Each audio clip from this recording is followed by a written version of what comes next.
इसमें जो एक तो है शरद पवार की पॉलिटिक्स को आइडियोलॉजिकल पॉलिटिक्स के रूप में नहीं देखना चाहिए। मतलब हम्म, एज ए पॉलिटिकल एनालिस्ट मैं कह रहा हूँ। हम्म, हम्म, इसीलिए कि वो आइडियोलॉजिकल पॉलिटिक्स, बस एक चीज उसमें जो आइडियोलॉजिकल है वो ये है कि कभी भी कॉमनल पॉलिटिक्स के साथ वो अपने को एसोसिएट नहीं करेंगे।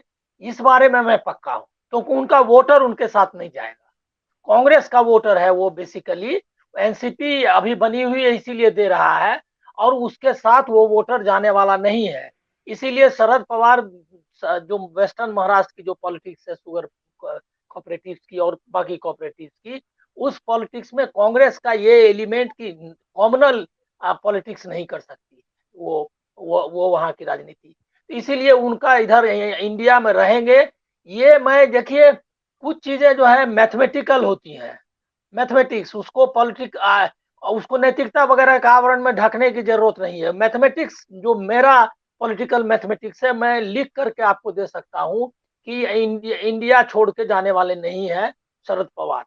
मतलब हमको कोई उसमें कोई कंफ्यूजन नहीं इंडिया है। पार्टी वाला कह रहे ना, इंडिया भारत वाला इंडिया तो नहीं, इंडिया नहीं पार्टी नहीं, वाला। ये पार्टी वाला कह रहा हूँ, विदेश जाने हाँ की बात ठीक है, नहीं। थोड़ा अच्छा, कंफ्यूजन हो दूसरा रहा है, था। हाँ। और दूसरा एक और उसमें एक पॉइंट है।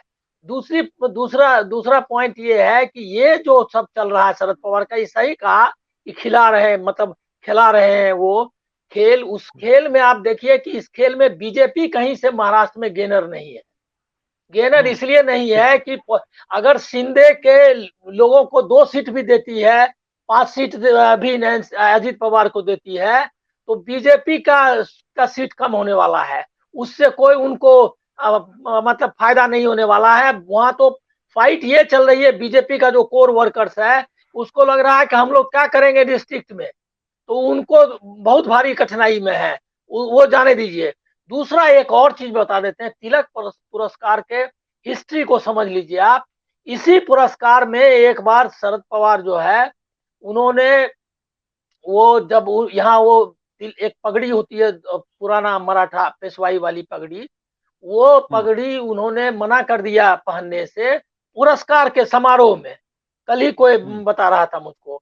और वो उन्होंने मंगवाया फूले की पगड़ी। हम्म, यहाँ पर तिलक बनाम फूले का बहुत बड़ा आइडियोलॉजिकल ये है, मतलब फाइट है। और वो जो है तिलक और दोनों एक दूसरे, मतलब फूले तिलक पंथी नहीं मानते फूले को, और फूले तिलक के खिलाफ हैं। तो उसमें उन्होंने मंगवा करके वो समारोह में, जो कि परंपरा उनकी नहीं थी, उन्होंने वो फूले वाली पगड़ी पहनी। पगोटा बोलते हैं उसको। तो ये ठीक जो है। आइडियोलॉजिकल फर्क है, वो फर्क रहेगा इस पुरस्कार में भी।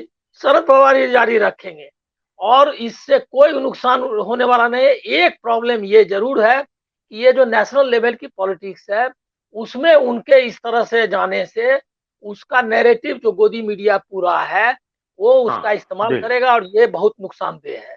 अब बाकी जो सब ठीक है, है, ठीक बात। मतलब अजीत पवार और उनके रिश्ते, ये इसके घटमट होने से तो प्रॉब्लम है ही, लेकिन ईडी फैक्टर जब तक है ये प्रॉब्लम उनके साथ है। प्रफुल्ल पटेल की पूरी संपत्ति जो है वर्ली वाली, उसको अटैच किया हुआ है। आपको क्या लग रहा है क्या कि वो कोई जा रहा है उनके लिए क्या? और अजीत पवार फंसे हुए हैं इसमें, भुजबल हैं। सबके जो 9 जो लोग हैं, 9 में ज्यादातर के साथ बहुत बुरी स्थिति है ईडी को लेकर के। पवार के ही लोग हैं वो। पवार को अगर मान लिया आइडियोलॉजिकल पॉलिटिक्स करते तब ना वो उसको कर पाते, नहीं कर पाए, तो उसके लिए अब क्या कर सकते हैं आप?